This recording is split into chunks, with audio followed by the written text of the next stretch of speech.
As service users' needs change, they may require increasing practical support to remain independent. The Aztec Centre is the result of a close partnership between Croydon Social Services, SLAM and the voluntary sector.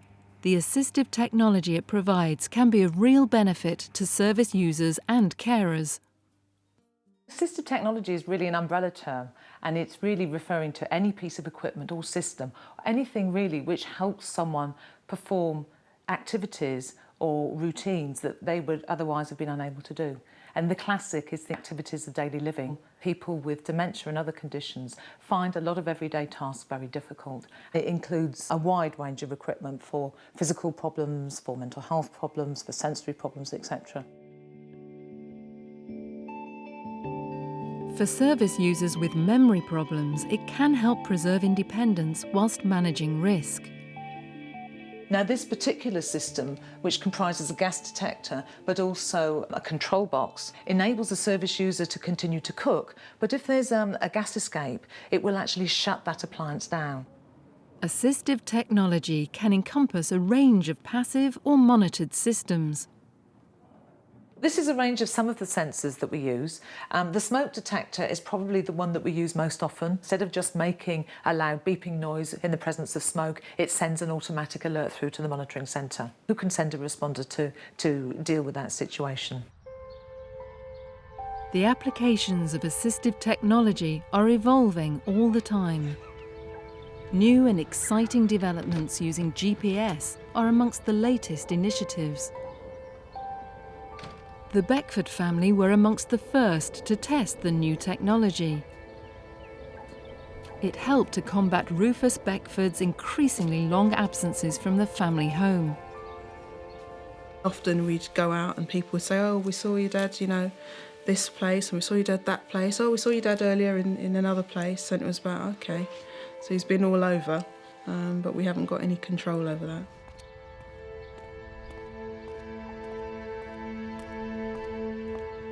And then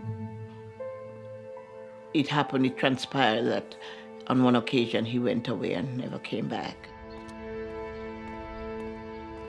Rufus was missing for 36 hours. We had to seek some sort of advice and help. And then the care manager suggested that there was this pilot scheme going with the watch. Rufus's new watch contains a GPS tracking device. It looks like a watch and it has the time on it and is worn securely, so he can't actually remove it. It needs a special key to remove it. I guess within it, pretty much like a mobile phone, it's got a GPS system. Wherever he is, there is a track, so you can name the road, at least the road in the area, so that's very helpful. Since we've had the watch, whenever he's out, there's a zone. Wherever he's out of zone, then they'll call me. The system has already proved its worth. And there was one occasion, it was a Saturday, and I was in the kitchen preparing food. He was meant to be upstairs. I thought he was. And they called and said, oh, Rufus where is he? And I said, he's upstairs. And she said, well, I can see him down on the high street. And I said, no, I'm sure he's upstairs. And when I went up, to my amazement, he was not there. But my son-in-law was there, and he went straight away and found him exactly where she said he was. Assistive technology has had benefits for the whole family.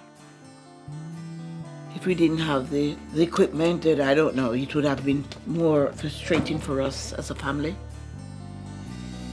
We couldn't be tying him on the bedpost, and it would make life very, very terrible for both of us, because he is a very stubborn person, and when he wants to go anywhere, he would want to go where he wants to go. And then I would be left with the problem of where is he going, how am I going to keep him back, how can I follow him around? It has been very, very helpful in terms of normality to life, although I don't think you'll ever have normality if you've got a family member with dementia.